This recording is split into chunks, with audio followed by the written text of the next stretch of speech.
The game begins in 3, 2, 1.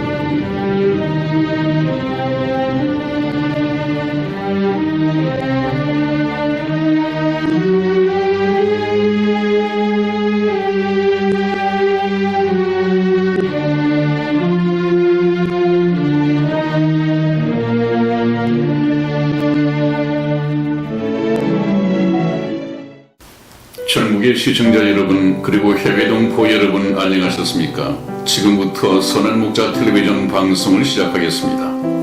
먼저 하나님께 기도드리겠습니다. 소자야, 내 생각에는 어떠하냐?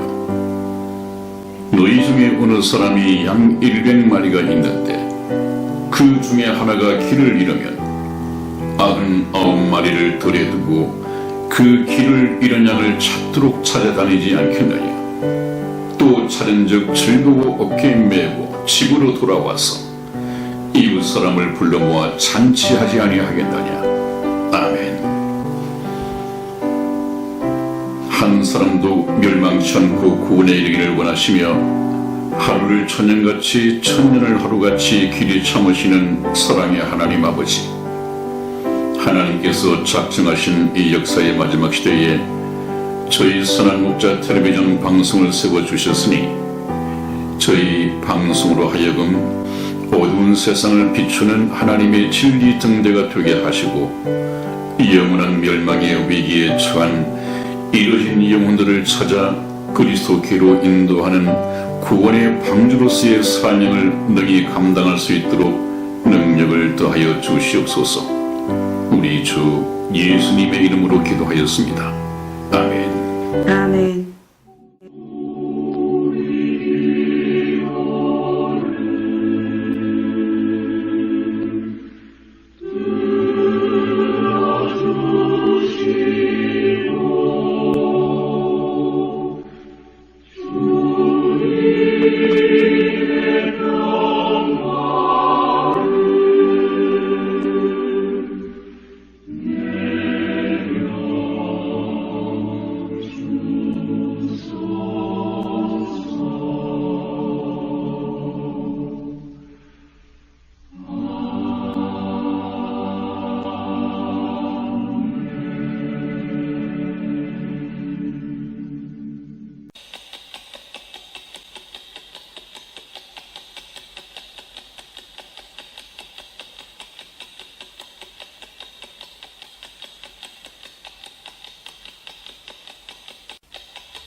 오늘도 시청자 여러분들을 모신 이 천국복음 열차가 이 열차의 종착역인 천국을 향해서 힘차게 출발하겠습니다.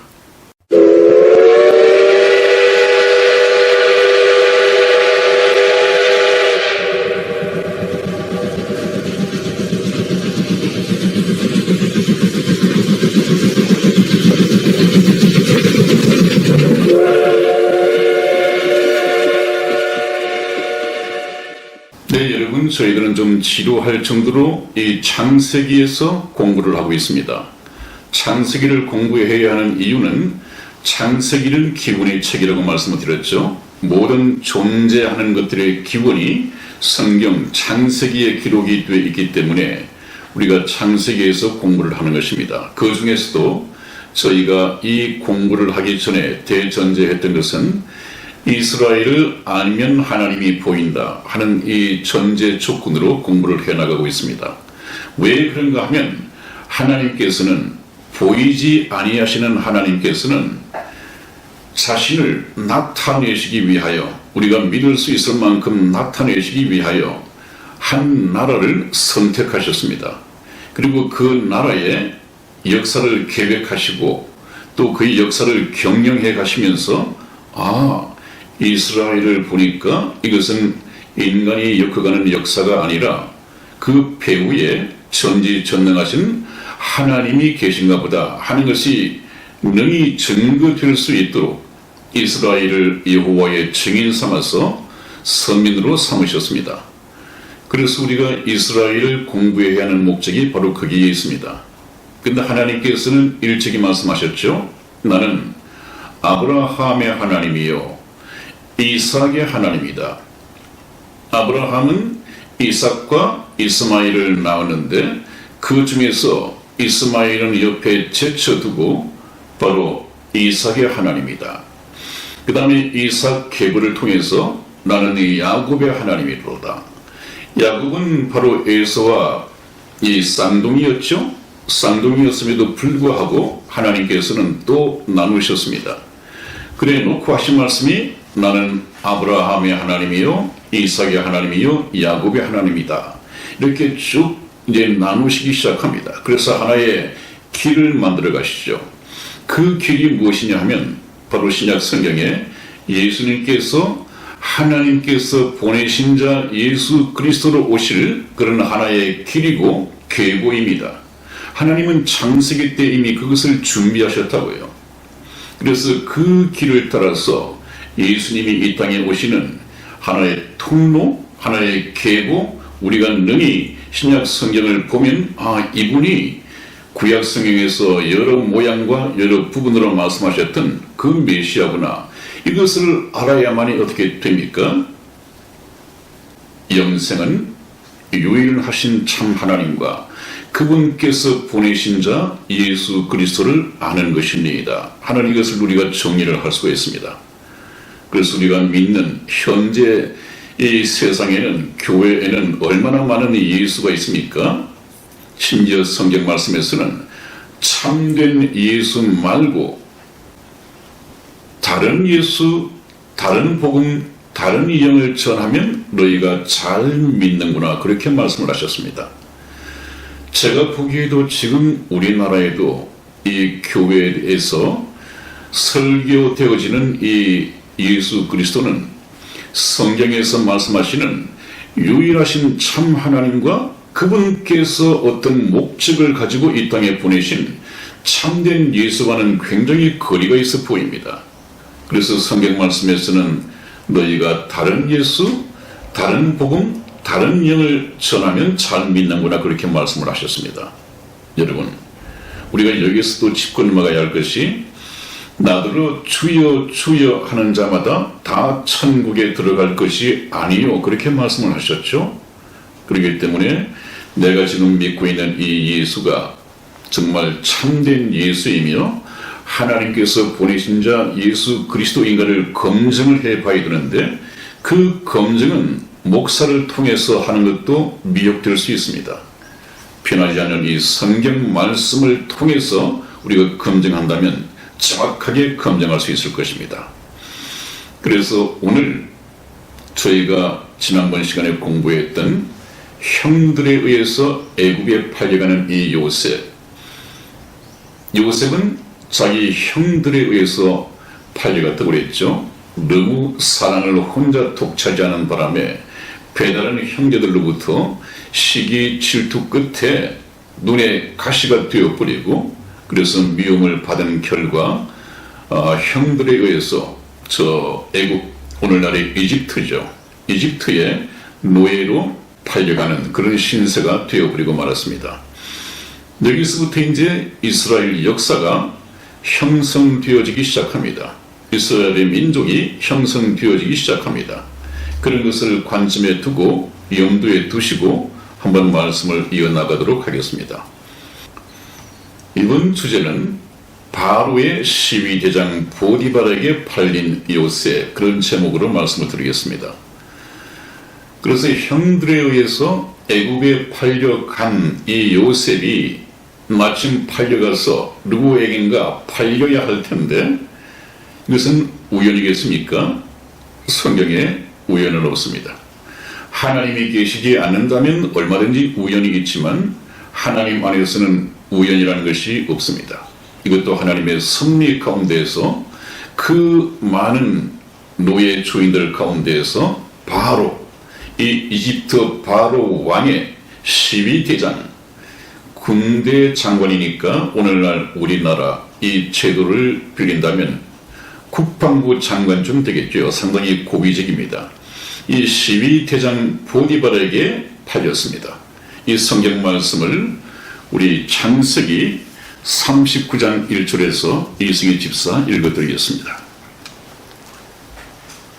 요셉이 이끌려 애굽에 내려가매 바로의 신하 시위대장 애굽 사람 보디발이 그를 그리로 데려간 이스마엘 사람의 손에서 그를 산이라. 아멘. 한번 보십시오. 이것까지 성경 말씀에는 전부 이야기식으로 이 역사의 흐름이 하나님의 말씀으로 기록되어 있는 것을 보게 됩니다.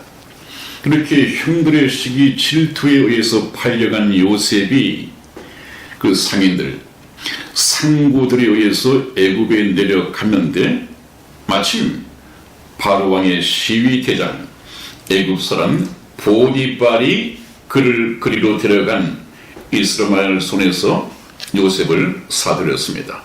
노예로 사들인 것이죠.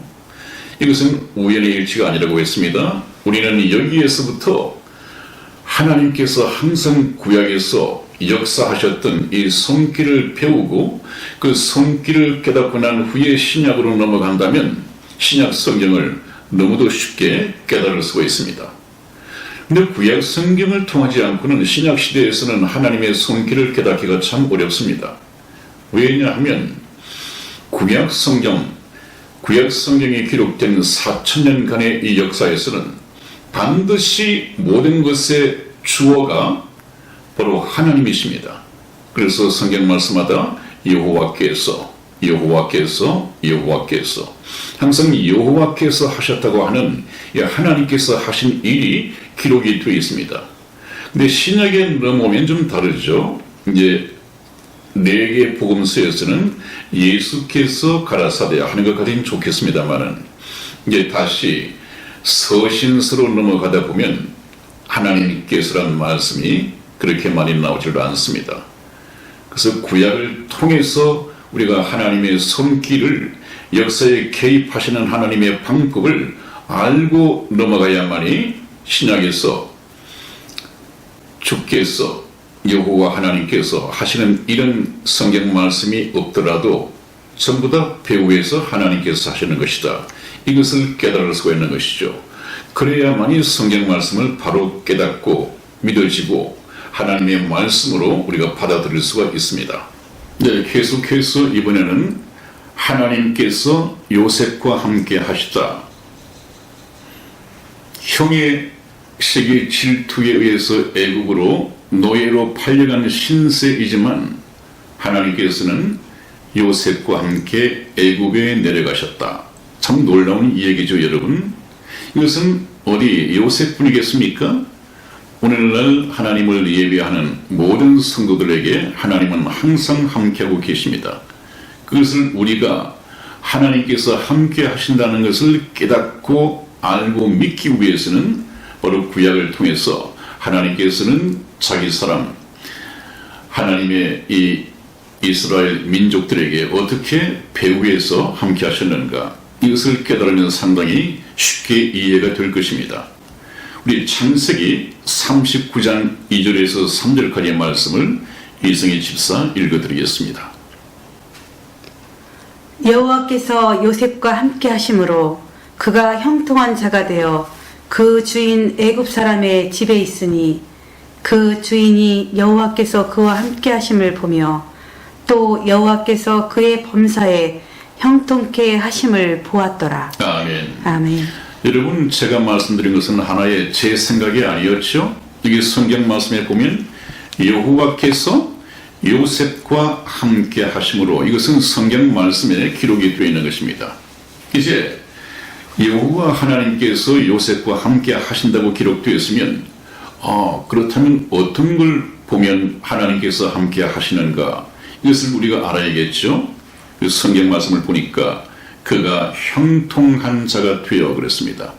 형통한 자가 되어 매사에 하는 일마다 하나님께서 도와주시고 보살펴 주심으로 말미암아 자기의 어떤 능력, 자기의 지식 이런 것과는 상관없이 하나님께서 행하게 해 주심으로 말미암아 형통한 자가 되었다. 이것은 하나님의 은혜죠.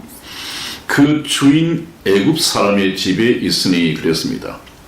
그 주인은 누굽니까? 이제 바로의 12대장 이 보디발입니다.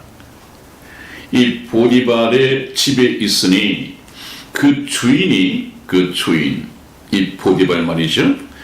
여호와께서 그와 함께 바로 이 요셉과 함께 하시는 것을 보고 또 하나님께서 그의 범사에, 여기서 말하는 그는 바로 요셉을 말하는 것입니다. 요셉의 범사에 모든 일에 하는 일마다 형통케 하심을 보았더라. 참 이것을 볼 수 있는 눈은 복된 눈이죠. 우리 집에 저 노예가 하나 왔는데 저자를 하나님께서 함께 하시는 것 같다. 하나님께서 함께 하셔서 형통케 하시고 복을 주신다. 그래서 저 요셉이 하는 것을 보고 하나님을 알 수 있다면 하나님을 만날 수 있는 복된 눈이잖아요. 그 사람도 복이 있습니다. 그 다음에 요셉의 주인 보디발이 이 요셉이 하는 것을 보고 하나님께서 계시다는 것을 알았습니다. 그래서 그 다음 조치로 하나의 특혜라고 할까요? 좀 노예답지 않은, 물론 그때 노예도 그렇게 했습니다만은 노예 중에서도 상당히 고급 인력으로 사용을 하는 것을 보게 됩니다. 그것이 창세기 39장 4절에서 6절까지 나와 있는 말씀인데요. 저번에도 좀 말씀을 드렸습니다만은 이 구약 성경은 얘기처럼 되어 있기 때문에 시간 관계상 제가 읽으면서 해설을 해드리겠습니다. 39장 4절에서 6절까지 말씀입니다. 요셉이 그 주인에게 은혜를 입어 섬김에 그가 요셉으로 가정 총무를 삼고 자기 소유를 다 그 손에 위임하니 그가 요셉에게 자기 집과 그 모든 소유물을 주관하게 한 때부터 여호와께서 요셉을 위하여 그 애굽 사람의 집에 복을 내리심으로 여호와의 복이 그의 집과 밭에 있는 모든 소유에 미친지라. 주인이 그 소유를 다 요셉의 손에 위임하고 자기 식료 외에는 간섭하지 아니하셨더라. 요셉은 용모가 준수하고 아담하였더라. 그렇게 되어 있습니다. 여러분, 그래서 저 요셉이 하는 것이 참 지혜롭고 하나님께서 함께 하시는 것을 이 보디발이 알고 난 이후에는 모든 것을 다 신뢰하고 자기 집에 있는 모든 것, 자기 가정을 다스리는 모든 것을 이 요셉의 손에 위임을 하고 가정 총무로 삼았습니다. 굉장히 신임을 한 것이죠. 그리고 난 후 계속해서 하나님의 손길은 이 요셉과 함께하게 됩니다. 그런데 이제 하나의 문제가 생기기 시작하죠. 이번 주제를 한번 보시죠. 보디발 아내의 유혹에 시달리는 요셉이라는 제목입니다. 그것이 무슨 말씀인가? 성경 말씀을 한번 보시죠. 창세기 39장 6절 하반절에 보면 요셉은 용모가 준수하고 아담하였더라. 이 얘기는 여자가 볼 때는 상당히 매력적인 남자로, 또 성적인 매력이 있는 남자로, 또 자기 남편이 자기 집안의 모든 것을 다스리게 할 수 있도록 모든 것을 맡긴 능력의 젊은 청년으로 이렇게 인식이 되어 있기 때문에 문제는 고위 관리, 이 12대장 보디발의 아내는 어떤 여자이겠습니까? 남편이 공무상 바쁜 일에 있기 때문에 유한마담이라고 그러죠. 유한마담. 여기에 이제 문제가 생기기 시작을 합니다. 우리 성경 말씀 창세기 39장 7절에서 10절까지 말씀을 제가 읽어가면서 역시 해설을 해드리겠습니다. 그 후에 그 주인의 처가 요셉에게 눈짓하다가 동침하기를 청하니, 한번 보십시오. 상당히 벗어나고 있습니다. 이제 그런 일이 있고 난 후에 가정총무로 삼고 난 이후에 그 주인의 처가 요셉에게, 요셉은 어떤 사람이라고 했습니까? 용모가 준수하고 아담하였더라. 그리고 그 능력까지 자기 남편에게서 인정을 받았기 때문에 굉장히 탐스러운 남자였습니다.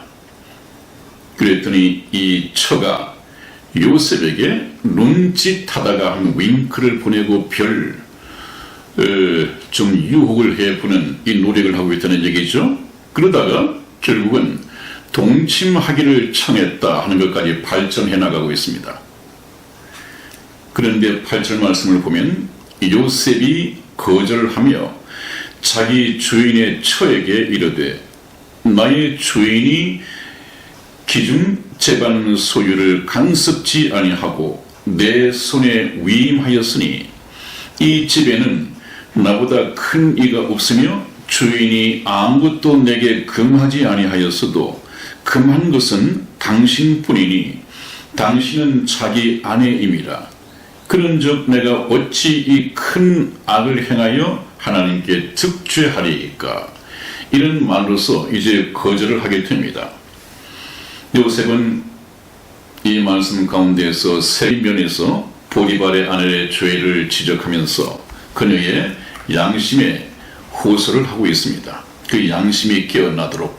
하나는 상전과 종의 관점에서 주인의 신뢰를 저버리는 것이 얼마나 큰 악행인가를 이 보디발의 처에게 인식을 시켜 주었습니다. 당신 남편, 이 주인이 나에게 얼마나 신뢰하고 있고 나를 믿고 가정에 충무까지 삼아 주었는데 내가 그 상전을 어찌 배반할 수 있겠느냐. 그 신뢰를 나는 짓밟을 수가 없다 하는 이유 하나. 그 다음에 그 다음 이제 어떤 일이 벌어졌는가 하면 이런 일이 있고 난 이후에 참 다 그렇지 않겠습니다만은 저 특히 보디발의 아내라는 여자, 조심해야 할 여자죠.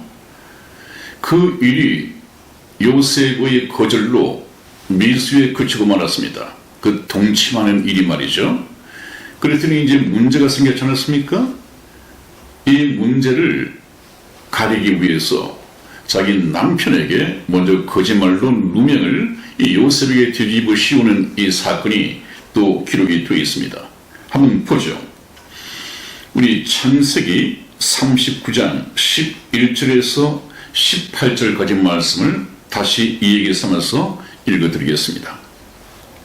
그러할 때에 요셉이 쉬무하러 그 집에 들어갔더니 그 집 사람은 하나도 거기 없었더라. 요셉이 가정 총무이기 때문에 이 일을 보기 위해서 공적인 일입니다. 공적인 일을 보기 위해서 그 보디발의 집에 들어갔더니 다른 사람들은 아무도 없었다. 그런데 그 여인, 보디발의 처죠. 그 여인이 그 옷을 잡고 가로되, 그 옷이라고 하는 것은 바로 요셉의 옷을 잡고 가로되 나와 동침하자. 참 성적인 유혹을 계속하고 있습니다. 그러자 요셉이 자기 옷을 그 손에 버리고 도망하여 나가며 옷을 잡고 늘어지니까 이러다가 참 큰일 나겠거든요. 그래서 옷을 벗어줘 버리고 그냥 맨몸으로 도망가 버렸습니다. 그랬더니 그가 요셉이 그 옷을 자기 손에 버려두고 도망하여 나감을 보고 이제 집에 있는 하인들이 있지 않겠습니까? 이 집 사람들을 불러서 그들에게 이르되 보라, 주인이 히브리 사람을 우리에게 데려다가 우리를 희롱케 하도다. 그가 나를 급간고자 내게로 들어오기로. 이 급간이라고 하는 것은 좀 성폭행이죠. 요즘 말로 내게 들어오기로 내가 크게 소리 질렀더니 그가 나의 소리 질러 부름을 듣고 그 옷을 내게 버려두고 도망하여 나갔느니라 하고 그랬습니다. 이것은 누명을 씌우는 것이죠. 누명을 씌우는 것. 그래서 그 옷을 곁에 두고 자기 주인이 집으로 돌아오기를 기다리며 그랬습니다. 그러다가 이 말로 그에게 고하여 가로되 당신이 우리에게 데려온 히브리 종이 나를 희롱코자 내게로 들어왔기로 내가 소리질러 불렀더니 그가 그 옷을 내게 버려두고 도망하여 나갔나이다.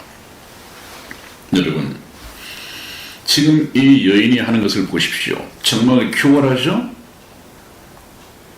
정말 좀 그렇습니다. 저희가 보기에도 참 보기 좋지 않은 장면인데 이것도 성경에 그대로 기록이 되어 있습니다.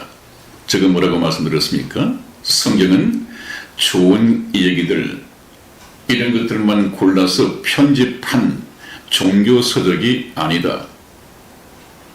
최초의 살인사건, 최초의 또 인신매매 사건, 또 저렇게 누명을 세우는 참 더러운 이런 일들이 인간을 통해서 벌어지고 있다. 그것을 통해서 하나님께서는 무엇을 저와 여러분들에게 깨우치기를 원하십니까? 너에게도 그런 부분이 있다. 왜?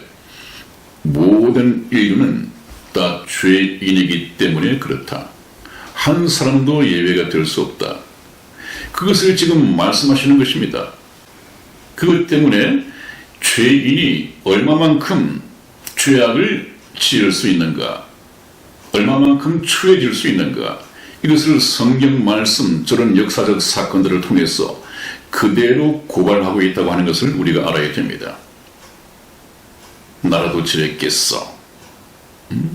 저러지 않고서는 내가 당할 판인데 그것을 그냥 노예니까 뒤집어 씌워도 괜찮을 거야, 이렇게 생각했겠죠. 참 비겁한 것이고 훈련을 통해서 저질러진, 훈련까지는 안 갔죠. 남자 요셉은 그러지 않았으니까요. 그러나 아무튼 성경 말씀에서는 인간이 얼마만큼 사악한 죄를 지을 수 있는지 낱낱이 고백을 하고 있습니다. 그래서 성경을 보면 죄의 역사입니다. 죄의 역사. 우리는 그래서 하나님께서는 죄인을 어떻게 보시는가, 우리 인간을 어떻게 보시는가 하는 것을 깨닫는 것이 성경을 공부하는 목적이어야 하고, 나 또한 그러한 죄인이라고 한다면 어떻게 이 죄를 씻을 수 있는가? 죄인은 예수 그리스도를 만나서 죄를 씻는다고 했는데 어떻게 씻을 수 있는가? 이런 것까지를 공부하는 것이 구약 성경을 공부하는 시발점이라고 하겠습니다. 그래서 이번에는 누명을 쓰고 감옥에 갇히는 이 요셉을 우리가 보게 됩니다. 12대장 보디발의 분노가 그렇지 않겠습니까? 그 아내가 얘기하는 것을 사실로 받아들였을 테니까, 그렇다면 요셉이 자기 아내를 넘보고 성폭행을 하려고 했다. 이 용서받지 못할 일이죠. 바로 보디발의 처는 보디발 남편과 한 몸인데 보디발의 몸을 돌입한 것이나 마찬가지입니다. 그래서 굉장히 분노를 했죠.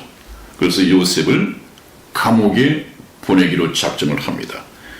창세기 39장 19절에서 20절까지 말씀을 우리 이승희 집사 읽어드리겠습니다. 주인이 그 아내가 자기에게 고하기를 당신의 종이 내게 이같이 행하였다 하는 말을 듣고 심히 노한지라. 이에 요셉의 주인이 그를 잡아 옥에 넣으니 그 옥은 왕의 죄수를 가두는 곳이었더라. 요셉이 옥에 갇혔으나 아멘. 아멘. 그렇습니다, 여러분. 마침 이 보디발은 당연히 해야 할 일을 하고 있습니다. 감옥에 넣었겠죠. 근데 문제는 그것이 아니라 그 요셉이 들어가게 된 그 감옥은 바로 보디발의 집 안에 있는 궁중에 어떤 죄수가 있다면 그런 사람들을 가두는 그런 감옥이었습니다. 그 옥은, 그 감옥은 왕의 죄수를 가두는 곳이었더라. 거기에 요셉이 갇히게 되었단 말이죠. 그것도 하나님의 은혜이고 하나님의 섭리가 이루어지기 위한 이 환경이 만들어지고 있는 것입니다. 또 한번 보시겠습니다. 이번 말씀 또한 하나님께서 옥중에 애굽에 함께 내려가신 이 하나님께서 감옥에 갇힌 요셉과 함께 하시다 하는 그런 내용이 소개되어 있습니다. 한번 보십시다. 우리 창세기 39장 21절에서 23절까지 말씀을 이승희 집사와 교독해 드리겠습니다. 여호와께서 요셉과 함께 하시고 그에게 인자를 더하사 전옥에게 은혜를 받게 하시매 전옥이 옥중 죄수를 다 요셉이 손에 맡김으로 그 재반 사물을 요셉이 처리하고 전옥은 그의 손에 맡긴 것을 무엇이든지 돌아보지 아니하였으니 이는 여호와께서 요셉과 함께 하심이라. 여호와께서 그의 범사에 형통하셨더라. 아멘. 아멘. 계속해서 보이지 아니하시는 그러나 우리가 믿어야 할 이 여호와 하나님이 주어로 나타나시죠. 하나님께서 모든 것을 주관하시고 보이지는 않지만 하나님께서 역사하고 계시다는 것을 우리가 구약 성경에서 익히 알게 되어야 합니다. 여호와께서 요셉과 함께 하시고 그에게 인자를 더하사 전옥에게 은혜를 받게 하시매 이 전옥은 감옥을 주관하고 또 간수들을 감독하는 이 관리들을 말합니다. 그 전옥에게 은혜를 받게 하신 것도 하나님의 은혜였단 말이죠. 그래서 전옥이 옥중에 있는 죄수를 다 요셉의 손에 맡김으로 그 재반 사물을 요셉이 처리하고 감옥에 들어오기 전에는 보디발의 가정 총무로서 보디발 집안의 모든 사물을 처리하게 했는데 이제는 감옥에 들어오고 난 이후에도 하나님께서 함께 하심으로 은혜를 베푸시고 그 감옥의 재반 사물을 요셉이 처리하고 그랬습니다. 그리고 전옥은 그의 손에 맡긴 것을 무엇이든지 돌아보지 아니하였으니 맡겨놓고 완전히 신뢰하고 있단 말이죠. 요셉을 대단한 이 은혜입니다. 대단한 신뢰이기도 합니다. 이는 여호와께서 요셉과 함께 하시는 증거다 그 말이죠. 그래서 여호와께서 그의 범사에 형통케 하셨더라 하는 그런 말씀이 기록이 되어 있습니다. 하나님께서는 옥중에 요셉과 함께 하셨다 하는 것을 우리가 성경 말씀을 통해서 알 수가 있게 됩니다. 그런 것을 우리가 구약 성경 말씀을 통해서 참 많이 훈련받아야 합니다.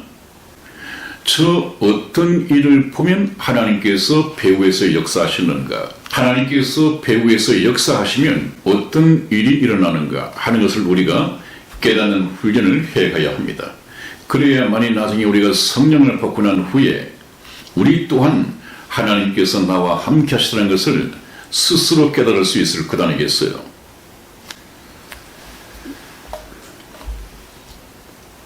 자, 그 다음에 또 들어가기에는 시간이 조금 어중간합니다.